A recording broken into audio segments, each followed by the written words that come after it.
السلام علیکم، کیسے ہیں آپ؟ خیریت سے ہیں؟ اللہ کرے آپ خیریت سے رہیں اور بہتری کی جانب گامزن ہوں، اور جو آپ کے لیے بہتر ہے وہی آپ کے لیے ہو، اور آپ دوسروں کے لیے بھی اچھائیاں اور بہتریاں تقسیم کرنے کے قابل رہیں اور قابل ہوں اگر نہیں ہے تو۔ میں رضا کھرل ہوں اور آپ سے مخاطب ہوں، اور آج میرا موضوع پاکستان تحریک انصاف کو ملنے والی ڈھیل ہے، اور کیا یہ ڈھیل کا نتیجہ ہے یا پھر یہ کہ یہ موسمی حالات ہی ایسے ہیں کہ ان میں انہیں کچھ آسانیاں مل رہی ہیں۔ سب سے بڑی آسانی جو ان دنوں نظر آئی ہے وہ یہ کہ عمران خان اب وہ شکایات کرتے نظر نہیں آتے جو بارہا وہ کر رہے تھے، اسٹیبلشمنٹ کو، کبھی حکومت کو وہ آڑے ہاتھوں لے رہے تھے، اب نہیں لیتے ہیں۔ پچھلے 2 دن یعنی گزشتہ 2 دن لگاتار ہیئرنگز ہوتی رہیں، اور ان ہیئرنگز میں میڈیا کے ساتھ ان کا بالکل معانقہ نہیں ہوا، اور اگر ہوا بھی ہے تو بہت معمولی تھا، اور انہوں نے کوئی گلہ شکوہ نہیں کیا، کہیں دھاڑے نہیں ہیں، کہیں انہوں نے یہ نہیں کہا کہ یہ کر دوں گا میں، اور یا یہ ہو جائے گا اور اب تو بس یہ انف از انف، یہ ساری چیزیں اب نہیں ہو رہی۔ اس سے کیا مطلب لینا چاہیے؟ ایک مطلب تو یہ کہ کیا یہ آسانیاں ان کو ویسے ہی مل رہی ہیں کہ وقت کے ساتھ ساتھ جیسے وہ عادی ہو گئے جیل میں رہنے کے، یا یہ کہ انہوں نے ایڈجسٹ کر لیا ہے جیل میں اور انہیں اب مشکلات بھی آسان نظر آتی ہیں۔ تو یہ 2-3 چیزیں ہیں جو ڈسکس کریں گے، وہ اس لیے بھی کہ پاکستان میں یہ ہوتا رہتا ہے، ڈھیل وغیرہ یہ گفتگویں ہوتی رہتی ہیں۔ خیبر پختونخوا حکومت کے ترجمان بیرسٹر سیف نے ایک لوکل ٹیلی ویژن چینل پر بات کرتے ہوئے کہا کہ ڈیل تو کوئی نہیں ہوئی ہے، لیکن انڈرسٹینڈنگ ایک ضرور ہے، مفاہمت ہے، اور اس مفاہمت کی وجہ سے مقتدرہ یا اسٹیبلشمنٹ یا گورنمنٹ اس بات پر مجبور ہے کہ وہ آسانیاں تھوڑی سی دے رہی ہے، کیونکہ اتنا عرصہ جیل میں رکھنے کے باوجود بھی کوئی کیس ثابت نہیں ہوا ہے، اور نہ ہی ان کے بقول عمران خان کو ڈھالا جا سکا ہے، لچک دکھائی جا سکی۔ عمران نے کوئی لچک نہیں دکھائی ہے، اس لیے یہ چیزیں اب آہستہ آہستہ آسان ہونا شروع ہو گئی ہیں۔ بشرا بی بی کی رہائی اور عمران خان کی ہمشیرہ علیمہ خان کی رہائی اس بات کی غمازی ہے کہ کہیں نہ کہیں نرمی تو ضرور برتی گئی ہے، ورنہ یہ کہ جیل میں رکھنے کے 100 نہیں 1000 بہانے ہیں، اور حکومتی اراکین بھی یہ کہتے نظر آ رہے ہیں۔ اچھا، عام طور پر جب اس طرح کی ڈھیل ہو یا اس طرح کی انڈرسٹینڈنگ ہو یا اس طرح کی مفاہمت ہو جس میں اور کچھ نہیں تو کم از کم ریلیکسیشن ہو جائے، آسان ہو جائے اپوزیشن کے اوپر تھوڑی سی زندگی، تو اس میں یہ کہا جاتا ہے کہ کہیں مقتدرہ حکومت کے ساتھ تو ناراض نہیں ہو گئی، یا حکومت اب پیچھے ہٹنا شروع نہیں ہو گئی۔ تو یہ اپوزیشن یا جس کو یعنی آسانیاں ملی ہوتی ہیں وہ بھی بعض دفعہ اس طرح کے پروپیگنڈا کو زیادہ بڑھاوا دیتے ہیں تاکہ حکومت اور مقتدرہ کے درمیان بدگمانی ہو۔ بہرحال مقتدرہ پاکستان میں ایک اور عرصے سے سینئر پارٹنر کے طور پر ہی ہوتی ہے سسٹم کے اندر، اور چاہے رجیم کوئی بھی ہو، یہ تھوڑا بہت ہائیبرڈ نظر آتا ہی ہے، اور اس ہائیبرڈ رجیم میں پھر یہ غلط فہمی پیدا کرنا اس کا کام ہوتا ہے اپوزیشن کا۔ ماضی میں عمران خان کے خلاف یہی کام نون لیگ اور دیگر کرتے رہے ہیں، اور اب عمران خان کی سیاسی جماعت بھی بہت حد تک یہ کام کرنے کی کوشش کرتی ہے، لیکن عمران خان کے اور دیگر کے معاملے میں فرق یہ ہے کہ دیگر کے اوپر کوئی اس طرح کا براہ راست مقتدرہ کے ساتھ سنگ پھنسانے کا تجربہ نہیں تھا۔ عمران خان کا یہ جو 9 مئی کا واقعہ ہے، یا 9 مئی کے واقعے کے جو کنیکشنز ترتیب دیے گئے ہیں یا نظر آتے ہیں عمران خان کے ساتھ، جس طرح سے مقتدرہ کہتی ہے یا جس طرح سے حکومت کہتی ہے، اس سے یہ لگتا ہے کہ یہ اب ڈھیل اور زیادہ نہیں ہوگی، آسانیاں اور زیادہ نہیں ہوں گی، بس یہ ہے کہ بس تھوڑی سی آسانی ہوگی، اور اسی کو ہی آپ بہت سارا سمجھیں گے۔ آسانیاں صلح وغیرہ مقتدرہ کے ساتھ یا مقتدرہ کو اس لیے نظر نہیں آتی کہ چونکہ عمران خان ان کا ایک بہت پیارا بچہ بھی رہا ہے، اور عمران خان کو بہت زیادہ انہوں نے پیمپر بھی کیا اور آگے بھی بڑھایا ہے، اور جب عمران خان پوری طرح پہنچ گئے منزل پر تو پھر عمران خان نے جو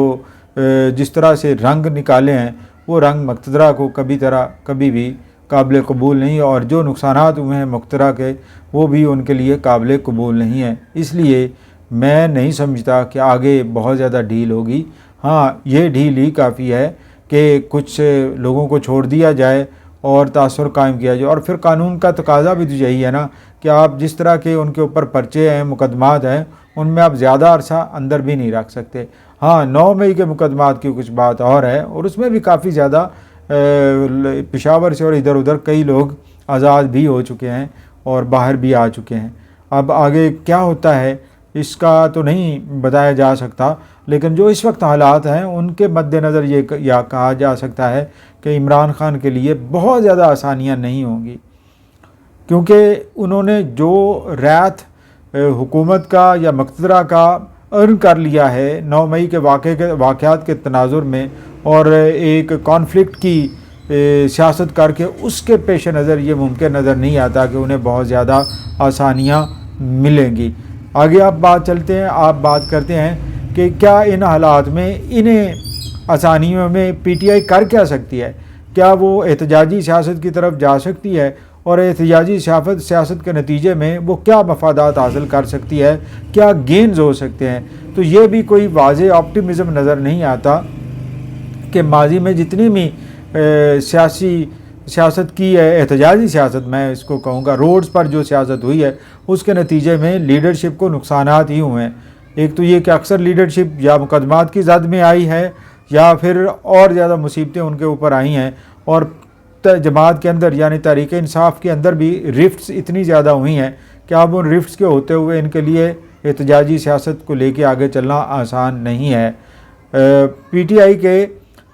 جنرل سیکرٹری سلمان اکرم راجہ نے تو یہ کہا ہے کہ روڈز پر ہی بات ہوگی، 4-5 لاکھ لوگ اکٹھے ہوں گے، لیکن ماضی میں ایسا نہیں ہو سکا ہے۔ اس وقت بھی جب کہ پورا سوشل میڈیا زور لگا رہا تھا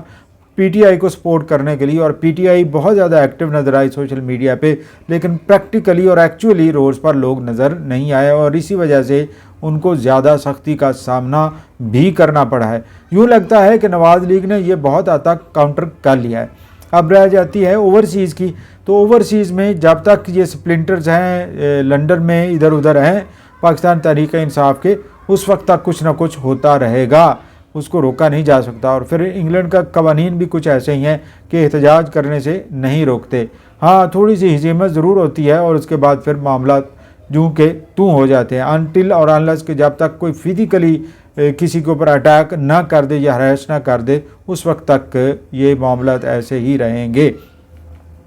امریکہ میں جہاں تک ہو سکتا تھا، لابیسٹ جو پاکستان تحریک انصاف کے ہیں انہوں نے ریزلٹس دیے ہیں، لیکن امریکہ میں ہونے والے یا ان سینیٹرز یا ان کانگریس مین کے لیٹرز کو پریزیڈنٹ بائیڈن نے کوئی سیریس نہیں لیا۔ جو بیانات اسٹیٹ ڈپارٹمنٹ کی طرف سے آئے ہیں ان سے تو یہ اخذ یہی کیا جا سکتا ہے کہ پاکستان کا یہ اندرونی معاملہ ہے اور ان کی عدالتیں کام کر رہی ہیں، لہٰذا یہ کچھ بھی نہیں ہو سکتا،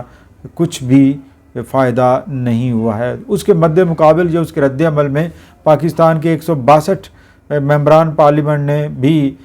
اس طرح کا ہی لیٹر لکھا ہے کہ یہ پاکستان کے اندرونی معاملات میں مداخلت کے مترادف ہے، لہٰذا آپ باز رہیں۔ تو میرے نزدیک نٹشل میں اگر جاؤں، قصہ مختصر کروں، تو پاکستان تحریک انصاف نے ایک اپوزیشن تو رکھی ہوئی ہے، لیکن اپوزیشن جہاں پہ انہیں رکھنی چاہیے وہاں پہ ان کی اپوزیشن نظر نہیں آ رہی ہے۔ مثلا پارلیمنٹ کے اندر، پارلیمانی کمیٹیوں کے اندر پاکستان تحریک انصاف پوری طرح متحرک نظر نہیں آ رہی ہے۔ اس میں ان کا اپنا وہ پوائنٹ آف ویو بھی ہے کہ یہ شیم ڈیموکریسی ہے اور یہ حکومت ٹھیک نہیں ہے وغیرہ وغیرہ، یہ ساری چیزیں ہیں، لیکن اس کے باوجود بھی آپ میدان کھلا چھوڑیں گے تو پھر آپ کے لیے آسان نہیں ہوگا اس پلیٹ فارم سے دفاع کرنا اپنے نظریات کا اور اپنے نظریات کا پرچار کرنا بھی۔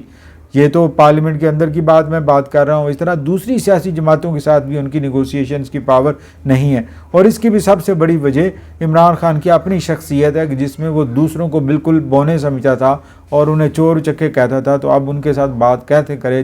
جیسے اب تھوڑی سی بات انہیں مولانا فضل الرحمان کے ساتھ چلانی پڑی ہے، اور اس طرح پختونخوا عوامی ملی پارٹی کے ساتھ بھی ان کی بات آگے بڑھی ہے، اور انہوں نے تھوڑا سا ان کے ساتھ بھی ان کی لیڈرشپ کے ساتھ بھی کام کیا ہے، لیکن عمومی طور پر پاکستان تحریک انصاف کے نظریات کچھ اس طرح کے ہیں کہ وہ دوسری سیاسی جماعتوں کے ساتھ مل کر چلتے نہیں ہیں، اور اگر چلتے بھی ہیں تو زیادہ دیر نہیں، کیونکہ عمران خان کی ایگو اور اس طرح کی چیزیں آ جاتی ہیں۔ اب عمران خان جیل میں ہے تو ان حالات میں لیڈرشپ اس وقت رڈر لیس ہے، یعنی سمت نہیں ہے۔ کچھ لوگ جیسے شیر افضل مروت اور سلمان اکرم راجہ کی آپس میں لڑائی چل پڑی تھی، اس کے علاوہ علی امین گنڈا پور جس نے گورننس کرنی تھی، اس نے گورننس کی بجائے اس نے سڑکوں کا راستہ ناپنا شروع کر دیا۔ تو یہ تو نہیں چلتا نا کہ آپ کے پاس ایک ماڈل پروونس کے طور پر آپ اسے تخلیق کریں کہ سب سے اچھا ہے، اسے آئی ٹی کا ہب ہونا چاہیے، جس طرح سے آئی ٹی میں اور سوشل میڈیا پہ پی ٹی آئی متحرک ہے، اور یہی کہا جاتا ہے نا کہ وہ ادھر سے ہو کے آئے، خیبر پختونخوا سے ہو کے آئے اور بیرون ملک سے آئے، تو پھر وہ نیکسس وہ اس طرح پازیٹیو نیکسس کیوں نہیں نظر آتا کہ پی ٹی آئی کم از کم اتنی جابز کریٹ کرے خیبر پختونخوا کے اندر کہ وہاں کے لوگوں کو کراچی نہ جانا پڑے، وہاں کے لوگوں کو لاہور جابز کے لیے نہ جانا پڑے اور دیگر سہولیات کے لیے نہ جانا پڑے۔ اگر یہ سب کچھ چلتا ہے تو پھر اس کا مطلب ہے کہ خیبر پختونخوا میں گورننس نام کی کوئی چیز نہیں ہے، اور صرف ایک محاذ آرائی ہے۔ اس محاذ آرائی میں نقصان ہی ہوا ہے۔ علی امین گنڈا پور کا بھی حالیہ میں نے دیکھا ہے کہ کیسے اس نے ریسکیو 112 جو خیبر پختونخوا کے اس کے لوگوں کو جو جیل میں تھے، جو پکڑے گئے تھے جب یہ لانگ مارچ کیا اس نے لاہور کی جانب کراچی اسلام آباد کی جانب، تو اس وقت جو لوگ پکڑے گئے تھے وہ ملازم تھے سرکاری، اور سرکاری ملازموں کو سیاسی مقاصد کے لیے استعمال کیا گیا۔ تو یہ بھی ایک بہت بڑا ایک سوالیہ نشان ہے کہ جو ٹرانسپیرنسی ہے خیبر پختونخوا حکومت پہ وہ نظر نہیں آ رہی ہے، یعنی جس طرح سے سرکاری وسائل کو سیاسی مقاصد کے لیے استعمال کیا گیا، تو اس میں اور ان حکومتوں میں کیا فرق جن کے اوپر یہ الزامات لگا رہے ہیں۔ تو یہ وہ چیزیں ہیں جن کو مد نظر رکھنا چاہیے۔ والسلام۔